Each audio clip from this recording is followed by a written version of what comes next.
Hello, hello, hello, and welcome to Queen Up. I am Lady Nicole, and I am so excited to have you with us today. Before we get started, I need to introduce our royal representatives. First, we have Harmony, Stacy, Dr. J, and Kim B. Welcome, ladies. Hi. Thank you. Good to be here. So we're going to dive right in to our first Queen Quality segment. Them jeans, how they fit in, ladies. So we've been home, maybe eating a little too much, maybe snacking on some things that we shouldn't snack on. So I was listening to the radio, and Beyonce did a remix with Megan Thee Stallion. And one of the lines says, if you don't jump to put on your jeans, baby, then you don't feel my pain.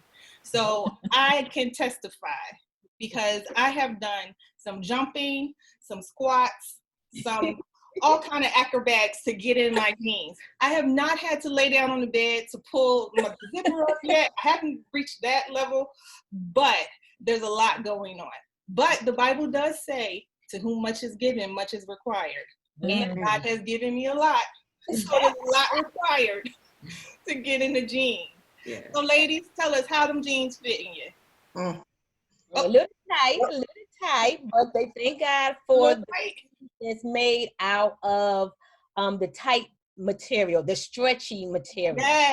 Yes. Thank God for the stretch. Yeah. I'll be honest, I've been at home with a 5-year-old, so there's been a lot of athletic gear that has taken place in my life. Yoga pants. Yes, I have not had the pleasure of putting on actual clothing other than an underwire bra, which I found was extremely uncomfortable. Well, I have to say that the jeans have been challenging. I always refer to my jeans as my check-in. And the check-in is that I can rationalize about how they were stayed in the dryer too long or something like that, but we all know the truth. Yeah. So I just checked in, and there's a challenge. But the good news is I have a few pair. So if that doesn't fit quite right, I can move on to the next pair. Dr. But J. it's all good. It's all good. So you put your jeans on to gauge where you are as far as gaining weight? Yes, because the reality of it is that they'll fit. Yeah. You can get in. You mentioned some of the different ways you can try to get in, and you do. But the issue is how they look. That's right. So with that being said, I'm going to become a little more active and just try to chill out on some of the things I've been snacking on, but it's all good. That's good. What about you, Harmony? Girl, I haven't even worn any jeans this entire pandemic time. I have just been wearing, like Stacy, jogging pants, just something loose, because I'm usually like going out walking or working out, but it's easy to transition with just, something loose on versus jeans, because I believe right now, if I tried on 5 pair of jeans, not successful. I don't believe that at all. I don't believe that. Yeah, and trust me. Yeah, don't believe the hype.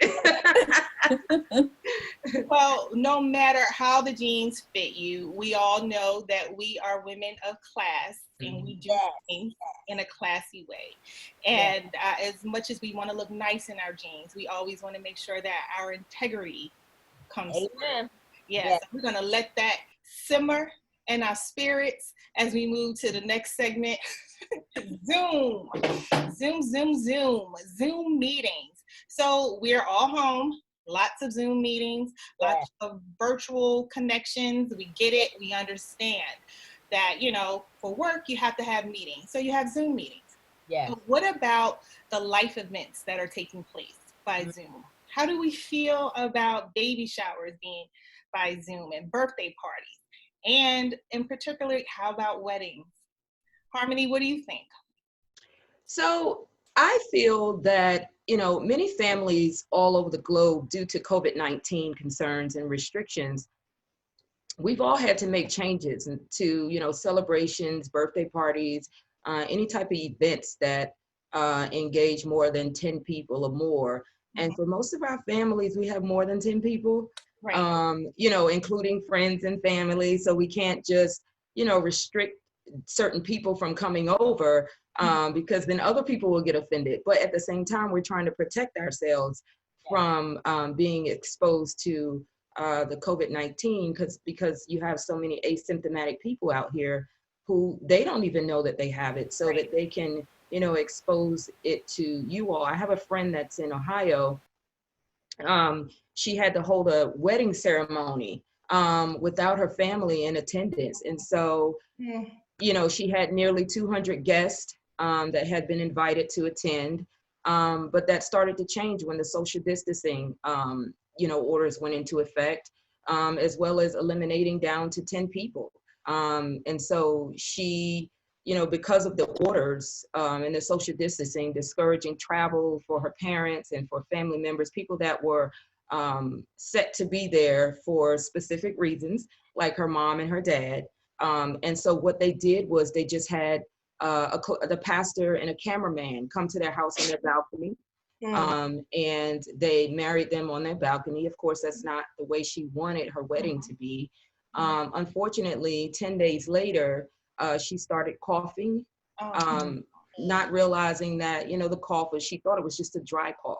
Yeah. And 4 days later, she went to get tested, and she tested positive, both her and her husband, for coronavirus. Oh, wow. And so she thought maybe just having, you know, I don't have 10 people, just eliminating just 2 people, which was the clergyman, the pastor, of course, and the cameraman. And so she didn't feel that because they didn't show symptoms that they, you know, she thought they would be okay. And so obviously not. Wow. So when they have the recommendations and the guidelines that say, you know, wear your mask, regardless if it's your family or your friends, no one is intentionally trying to infect people, but you just have to be careful. You have to look at it as if I have it and I don't want to infect anyone else. Right. Well, first, let me ask, how is your friend and her husband? Right now, husband is not doing too well. She has recovered from it, but he's still in the hospital. Oh, wow. Yeah. So I am sorry to hear that.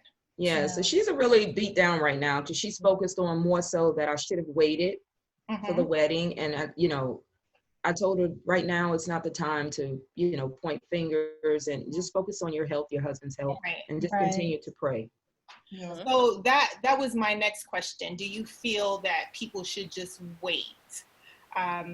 Or, you know, is it more important to have the wedding or just get married, just the 2 people and the pastor? But in your friend's situation, I guess it really didn't make a difference, because it sounds like they did everything according to orders and the restrictions that were given. Yeah. And, unfortunately, the only thing they didn't do is, of course, wear masks. You know, the cameraman didn't wear a mask, the clergyman didn't wear a mask, and neither did they.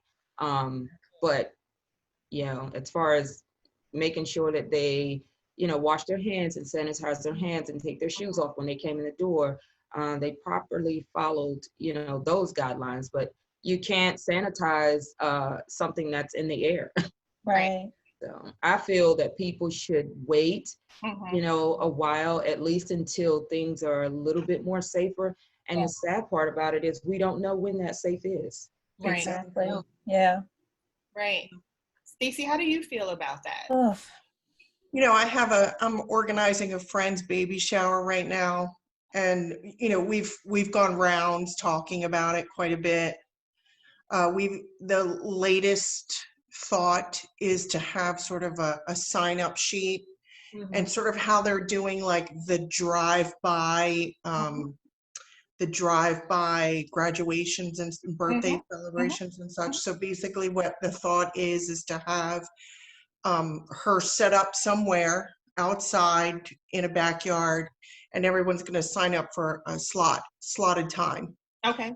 So you'll have 30 minutes. And we actually thought it was a little bit nicer, because usually when you go to a baby shower with 50 people, she may only talk to a handful of people. She doesn't actually get to talk to everybody. So we thought that it would be more intimate and a little bit safer for everyone overall. And then we thought keeping her at a safe distance would be good. And just having the gifts shipped to a specific location so they could be quarantined for a period of time. Because obviously, you know, having a baby, it's a very scary time. While while most of us know, because we've had children, you know, our immune systems are in pretty good condition at that point. Speaking of, sorry, sorry. Well, our bodies are in very good condition because we're, you know, growing. We're an incubus, but you know, thinking what is in the best interest of her and how can we keep her as safe as possible. So that was the thought. That's the current thought of what we're doing. We've thought about just postponing it and doing, someone mentioned sip and see. Okay. So you just come, you know, have some beverages and see the baby instead of doing a traditional baby shower. So sending all of the gifts ahead of time, and then once this sort of blows over, it could even be a year afterwards or something. But once sort of the air is clear, having a, you know, thank you for providing at the baby shower time, come see the baby type. So. Well, that's actually a good idea. And, you know, of course, you know, no one believed that we would be in this place, you know, and have to do all of these things. But it's nice that people are being creative and finding ways to still celebrate important things in our lives, even if it's through Zoom or a virtual meeting. So I think that that's good. You know, I don't know how long this is going to last, but, you know, life goes on. And I hope the baby shower turns out great for your friend. Yeah. You'll do a good job, Stacy. Yes, it'll be great. I'm not the creative person. It'll be great. I'm the mule. So we're going to move on to our queen question of the day. We did post this on social media and we got some feedback, but we just wanted to kind of touch on what our thoughts were. And we're going to have Stacy answer this. There's been a lot of craziness going on in 2020, lots of craziness. So the question was, what song or quote do you think sums up the year 2020 so far? So as we all know, I'm a very dry and sarcastic sense of humor person. So for me, the quote or song title of the year is "Everyone Wants to Rule the World." Oh. And the reason why I say that is because we are all COVID experts. We are all experts in bioengineering. We are all conspiracy theorists. Yeah.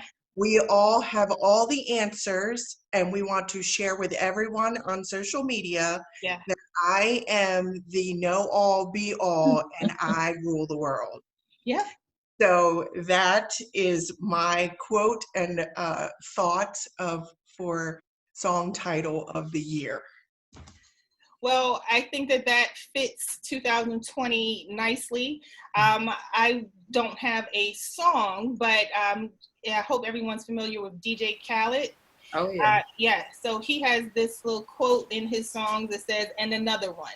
And that's the way I feel that 2020 has been. It's been another crazy press conference, another lie, another, sounds you know, right. act of racism, craziness. You know, we have the coronavirus, and somewhere along the line, the murderous hornets are supposed to be here. So yeah, it's a lot going on.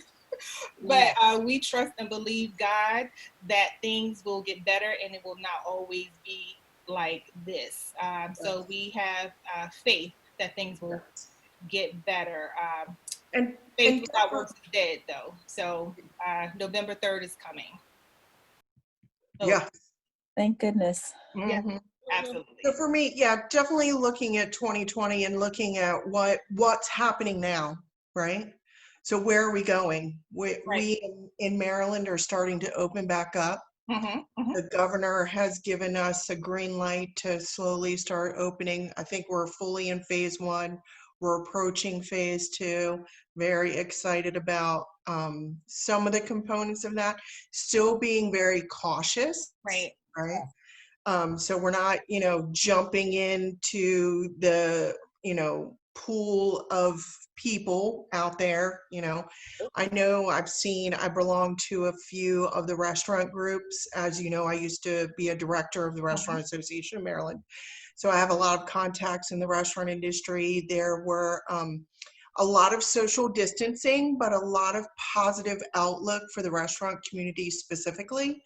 From the perspective that there are lots of people out there that are comfortable with going back out into society as a whole, right?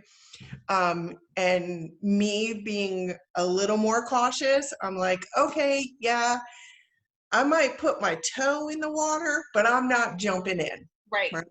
Right. So there are certain things that are going to be, now I will be very mindful of wearing a mask at times. Our church is opening with an outdoor service with strong social distancing guidelines. Obviously, I'll be there singing with a mask on, Okay. protecting myself and protecting my fellow man and brothers and sisters in Christ. So for me, it's putting just dip the toe, right? Just dipping the toe, but being safe about the toe dip. I still got a life jacket on. And your services start this weekend, correct? You guys are opening back up? Okay. Yes. And how many members do you have? Well, we're a very small congregation. We have probably about 150 active members. Okay. We have a strong population, the demographics. We have a strong population of senior citizens or part of the aging community. Okay. And so we sent out an email to our congregation asking them, do you plan to attend? And they came back and some said yes and some said no. And we asked, what do you feel your comfort levels are? So on and so forth. So a couple of decisions that were made. There's no what's the word I'm looking for? There's no Sunday school for the children. Okay. So the children will be in the field with us. So wrangling a 5-year-old tomorrow during service is going to be a lot of fun. But we at some point, I shared with a friend, at some point, the grip of fear that we have to let it go. And if that's a toe dip, then dip the toe, but be safe when you dip your toe. Yeah. So for me, at some point, we have to move forward and we have to let that fear go. We just have to trust in the Lord that, he's driving all things. So we just have to have faith that he's going to guide us in the right direction. So Stacy, your church has the option to hold services outside. Yes. So we're extremely fortunate that we, several years ago, I think it was maybe about 5 years ago, our church actually built an outside stage. So They have like a concrete stage. They have a huge, it's probably a few acres worth of land, open space available. So, and to go back, I'm sorry, we have maybe, I think when the survey came out, there was going to be less than 50 people that were going to be in attendance to the first service, even if it was held outdoors. So less than 50 people in a multi-acre space. We thought that, okay, if we all practice the same social distancing, wearing masks, keeping each other safe would be ideal. Right. And that's great. And you do have to have things in place. And it's great that your church has the option to hold services outside. Yeah. But there are some churches, mega churches that don't have that option to hold services outside. So they're not quite ready to open, even in the capacity where restrictions are allowed. But I think that's great. I do think that you're right. We do need to kind of take a step and, maybe dip our toe in the water when it's safe, but everyone is in different situations. So we'll see what happens. But I think that's great. I hope you guys have a wonderful church service. Yes. I know, please, praise Jesus.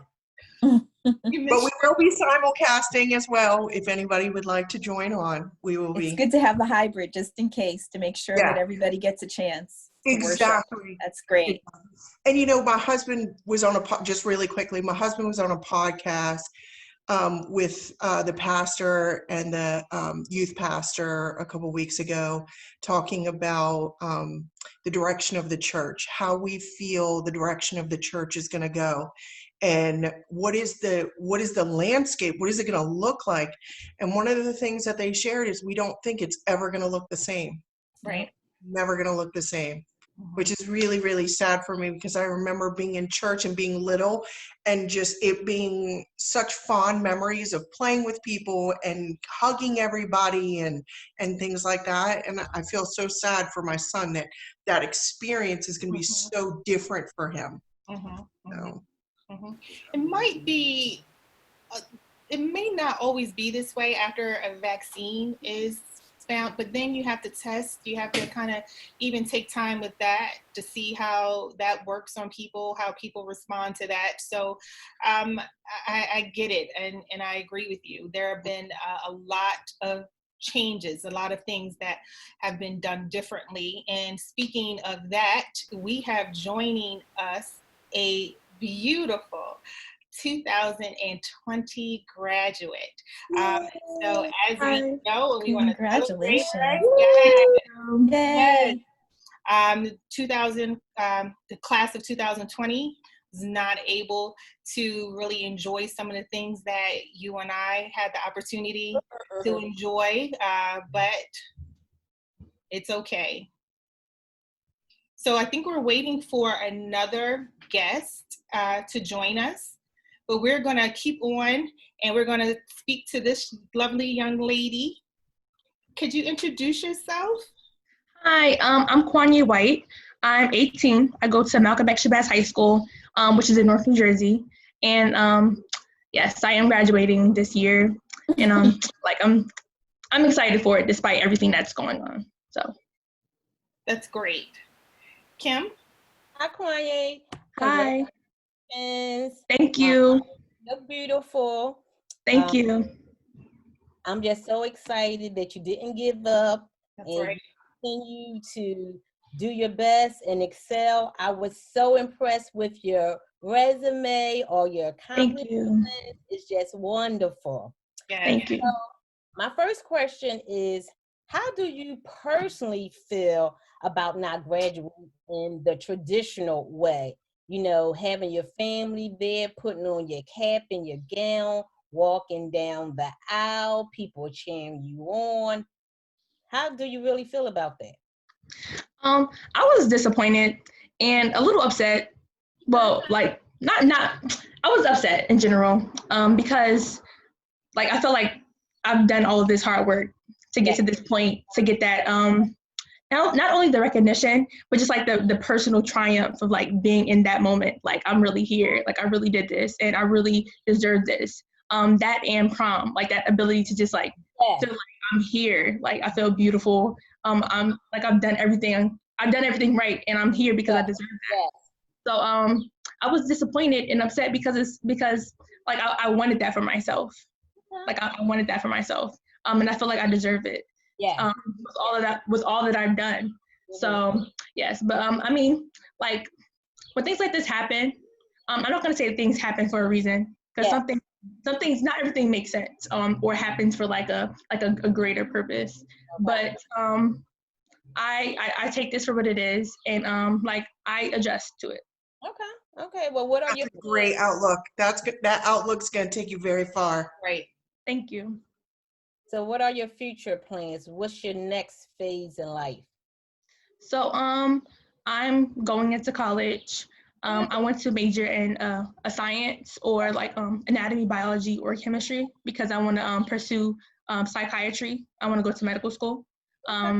Yes, I'm very passionate about mental health, especially in the Black community, our own specific needs when it comes to mentalness. I'm really passionate about that. Good, good. What exciting plans you have, and I think your perspective will take you so far. I Thank mean, you. just that whole attitude of pressing forward in spite of, just the challenges. So that's so impressive. And I too looked at your CV or resume, and you've accomplished so much. So you have so much to be proud of. So thank you for joining us today. But I did have one question, and this is, I guess, for any graduate. I mean, as you press forward, going to college and, missing out on some things, what are you most excited about as you look forward? Is it beyond, of course, the academics of college, of course, and the plans that you have, but what are you most excited about as far as college in general? Because you're choosing to go to, what school did you choose to go to? Rutgers University, Newark. Okay, perfect. So with that being said, what are you most excited about when you look at your college career at Rutgers? I'm most excited about seeing my own personal transformation when I go into college. Like, I know who I am now, but when we go into different environments, it's like different parts of ourselves come out.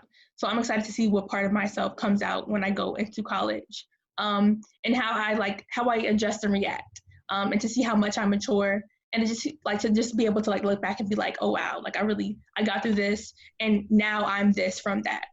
So I'm just really excited to see who I am going to further into as I grow into myself. Wow, I wish I had that attitude. That's great. I love that. I love it. Wow. So Quan-Ye, you are a part of the Growing Forward program? Yes, I am. Okay, so could you just give us an overview and tell us what being a part of that program has meant to you? Of course. So it's a mentorship leadership building program. It's really incredible. I love my mentor. I call him my uncle, Carlos Walton. It teaches me what it means to be unified and a part of a team, and the importance of giving back to your community, because you give back to yourself, you give back to your community. And how we're all a part of a foundation, and how we all can contribute to the building of a strong structure or wall that others in the future can later use to further and build themselves. So I love that, and just the feeling of being at home and being unapologetic and being human in all of its meaning, in all of its form. I love being there because of that. So that's what I love about it. That is great. That is great. Thank you so much for joining us today. We are going to wrap up. Before we do, in closing, let me just say that there has been a lot going on in the news. I need to say this as Lady Nicole Howard, that my sons, my husband, my brothers, my uncles, my dad, my cousins, my friends, and this beautiful scholar that we have joining us today, they all matter. Yes. We are created in God's image, and it saddens me that in 2020, we have to remind people that Black lives matter. So when we say Black lives matter, we're not saying that only Black lives matter.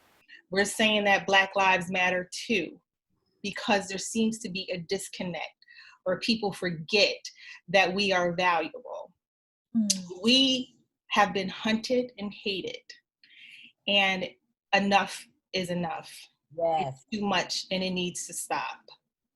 So on behalf of the beautiful Harmony, the extraordinary Kimby, the amazing Dr. J, and the fierce Stacy, and of course our lovely, intelligent, bright scholar, I am Lady Nicole, thanking you so much for joining us on this episode of Queen Up. We will see you next time. God bless. Happy birthday, Nicole. Yeah. Happy birthday, sis. Happy birthday. Thank you. See you later. This is Mona Scott Young, and I want to say congratulations to the Eastern High School graduating class of 2020. Things are tough out there right now, but you guys made it, so you should be incredibly proud. Congrats and good luck. Eastern Senior High School, I got a message for you. No more living small, no more giving just a little. No more being shy, no more staying in the middle. We about to take flight, so you better hold on. Flying through the night, put your night vision on. With the eye of the eagle, the heart of a lion, the wings of an angel to keep me flying. Light as a feather, cause I smile every day. The love in my heart, I give it away. Places we will go, things that you will see. Heaven only knows all that you will be. The magic that you have, if you only knew who you really are. The things that you will do. Hey, y'all. Congratulations. It's all yours now. So